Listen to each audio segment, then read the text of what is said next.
Hi, welcome back to the Cannabis Sommelier. I'm your host, Andrew Freedman. Thanks for joining me for another episode of Cannabis and Wine Pairings. Today, I have a wonderful wine, one of Canada's original Rieslings, and a wonderful strain from one of our favorite producers. So let's dive right into the wine like we always do. Today, the wine I've chosen is from Henry Of Pelham, and this is in the Niagara Peninsula VQA in Canada, and this is the 2016 vintage, so this is 1 year out of what current vintage would be if you were buying it at a store right now. There's a wonderful story that goes along with Henry Of Pelham. One of the really original Canadian wineries and vineyards. So the family, the great-great-great-grandfather of the proprietors, was gifted the land in the late 1700s after being part of a British loyalist revolution. He planted like Concord grapes and just normal table grapes there, and he built an inn and a tavern. And that operated for a long time, but it wasn't until the 80s that they ripped up all these Concord grapes, all these table grapes, and started planting Chardonnay and Riesling and converted the old inn and tavern into a tasting room. So a lot of great history of them growing vines there for a long time. Canadian wine history is always very young. When we talk about old Canadian wineries and we think back to like the late 70s, early 80s, it's really not very old in contrast to any Italian or French wine provenance. Anyways, let's taste it. I haven't had this wine in a while, but last time I had it, I blinded it and I called it from this vineyard. So it's very, very pungent on the nose. It definitely leads with a mix of grapefruit, lime, lemon, but there's also this nice floral component, white flower, but that's definitely not the leading factor. It's definitely more of a grapefruit rind leading it, and then just a little bit of this minerality behind, this nice gentle minerality that really picks it up and may make you think that it's kind of German in style.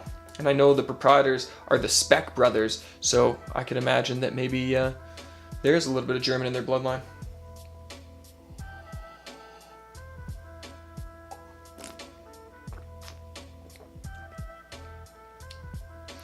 On the palate, this is a dry Riesling. There's no residual sugar, maybe just a little bit, but I definitely don't think it's an off-dry wine.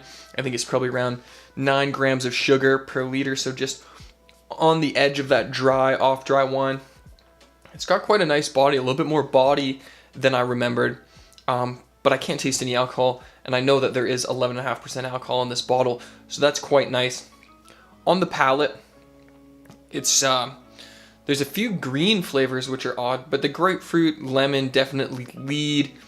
Nice minerality, tiny bit of petrolness, and kind of just this slaty minerality.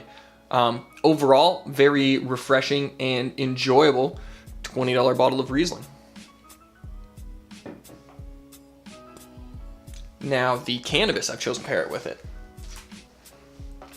is Black Dawg. This is a collab between Kind Selections and budhub.ca. Black Dawg, to the best of my knowledge, is blackberry kush and headband. It's bred by a Northern California geneticist.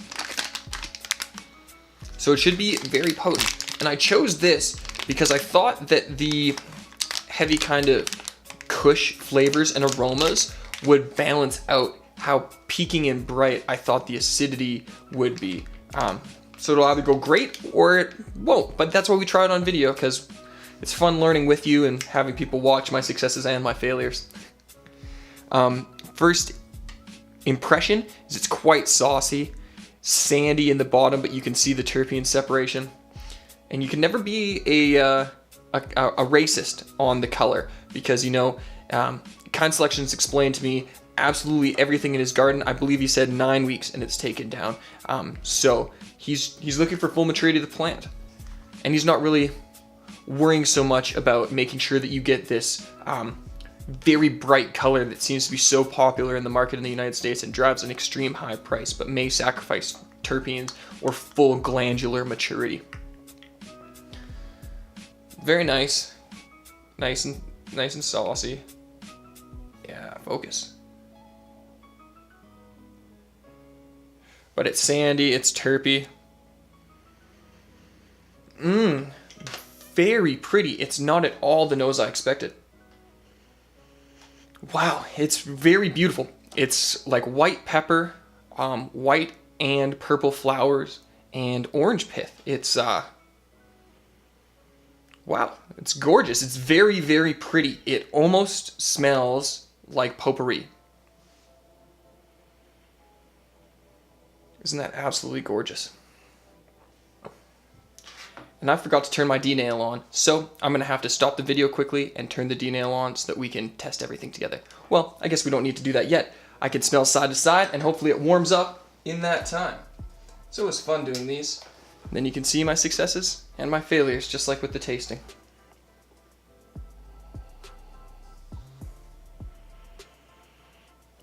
From the wine to the extract, it really simplified the extract.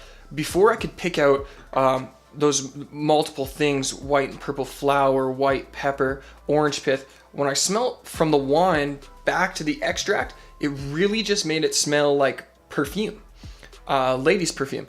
So maybe the wine actually balanced this, but it did take away from the complexity. Interesting. Oh, that smells so good. And when I smell from the extract back to the wine, it really ramps that minerality, that slatiness up to another notch, and it kind of tones down those citrus aromas that were leading the way at first. Okay, so now for my favorite part.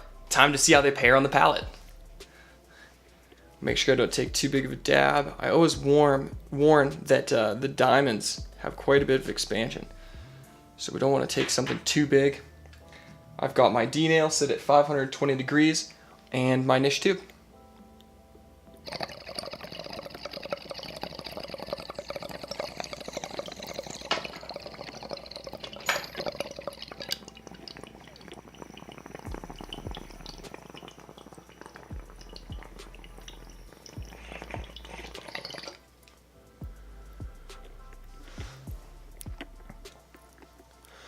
Very similar on the palate. Lots of those fresh white flowers, that orange pith, but there's also a little bit of salinity on the palate, and definitely not like an underflushed bud salinity, but like very refreshing, nice salinity. And there's also this great reminiscence of a fresh frozen product. So it wouldn't surprise, no, I think this was cured, but there's just a really nice preservation of terpenes where it still tastes very fresh. Kind of that flower shop, florist kind of taste in my mouth. Absolutely wonderful. See, I taste the wine. Fingers crossed.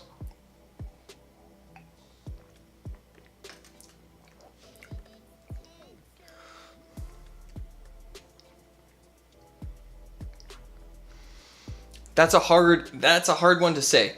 It definitely added some body to the wine. It increased the petrolness. It added some orange flavors into the wine. Almost created off balance, and it made the alcohol stand out a little bit more. I don't think it would be a bad pairing if I was in the right scenario. Maybe say I had like a marmalade glazed ham or something like that. I think this would be a perfect pairing, just as a cannabis and wine pairing. I don't know if it worked perfectly. The flavors on my palate are still very, very enjoyable, but my first impression wasn't that immediate, oh, this is great. Anyways, this Riesling will go great with ham. Riesling and the Black Dog together will go great with marmalade glazed ham or orange ham. Make sure you go check out some Henry Of Pelham, Riesling, and as always, go find some kind selections. I hope you make sure to like, comment, share, and subscribe. Till next week, cheers.